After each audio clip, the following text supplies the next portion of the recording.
अस्सलामुअलैकुम दोस्तों, मैं आज आपको लेकर आया हूं रिलायंस कंस्ट्रक्शन के सुपरविजन में तैयार किए जा रही एक मॉडर्न कमर्शियल टावर प्रोजेक्ट की साइट पर। आज हम बात करेंगे इस प्रोजेक्ट के बेसमेंट एक्सकवेशन से रिटेनिंग वॉल्स के कंप्लीशन तक के पूरे प्रोसेस पर स्टेप बाय स्टेप। तो इस वीडियो को एंड तक ज़रूर देखिए ताकि आप लोगों को समझ आ सके कि एक स्ट्रॉन्ग फाउंडेशन किस तरह रेडी की जाती है। सबसे पहला और इम्पोर्टेंट स्टेप होता है एक्सकवेशन, यानी ज़मीन खोदकर फाउंडेशन के लिए रिक्वायर्ड डेप्थ तक पहुंचना।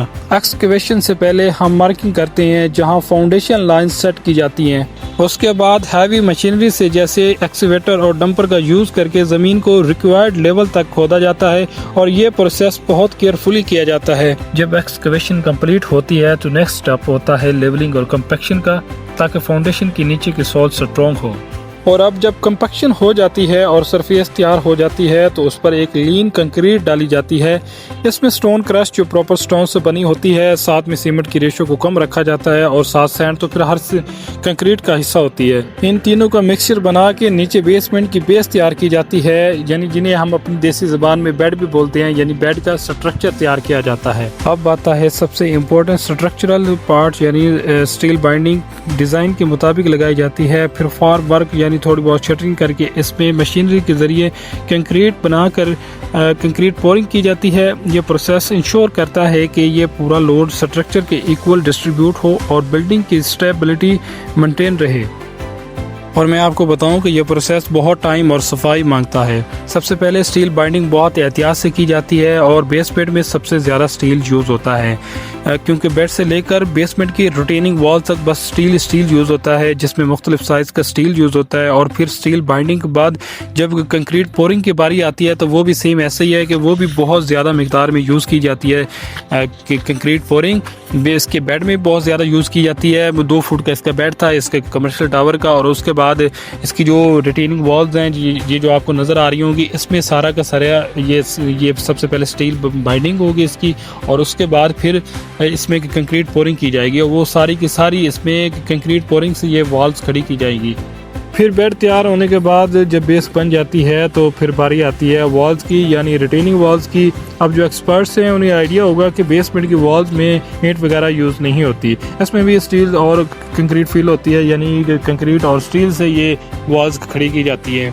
और इस प्रोजेक्ट का अभी यही स्टेप चल रहा है। इसमें सबसे पहले स्टील बाइंड किया जाता है स्पेक्स के मुताबिक और इसका नक्शे के हिसाब से स्ट्रक्चर तैयार किया जाता है, और इसकी क्वांटिटी और साइज़ और कौन सी जगह कितना स्टील बाइंड होना है, ये सब कुछ तकरीबन नक्शे में आर्किटेक्चर मेंशन कर देते हैं। तो बस उसी हिसाब से इसको बाइंड किया जाता है रिटेनिंग वॉल्स में।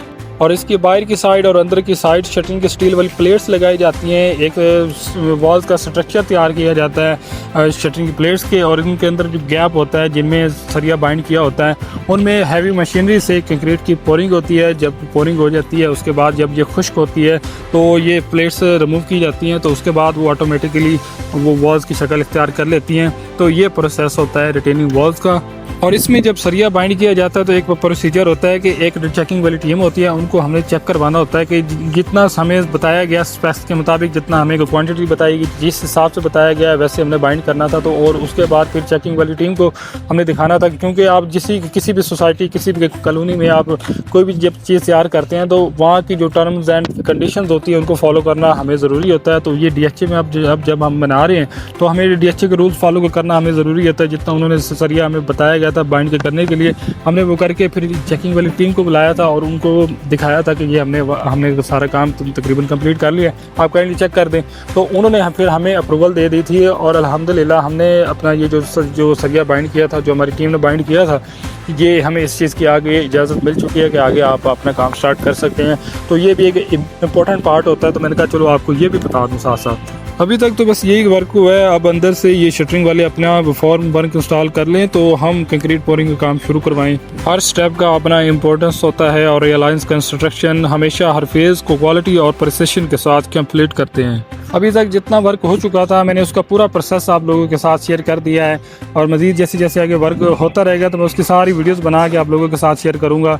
और ये रिलायंस कंस्ट्रक्शन के ज़रिए निगरानी ये जो टावर बन रहा है, ये इनसे आपको बहुत कुछ सीखने को मिलेगा। यहाँ से आप ये अभी तो पूरा टावर रहता है, मैं आप यहाँ पे साइडों में क्या फ़ील होता है, ऊपर की कौन कौन सी चीज़ें अप्लाई होती हैं, वो सारा कुछ आप लोगों के साथ शेयर करना है। तो हमारे इस चैनल को लाजमी सब्सक्राइब करें और हमारी वीडियोज़ लाजमी देखा करें, उसको लाइक किया करें, अपने दोस्तों से शेयर किया करें। इंशाल्लाह आपको यहाँ से बहुत कुछ सीखने को मिलेगा। तो बाकी इंशाल्लाह मिलते हैं नेक्स्ट वीडियो में, तब तक के लिए अपनी दुआओं में याद रखिएगा और अल्लाह हाफिज़।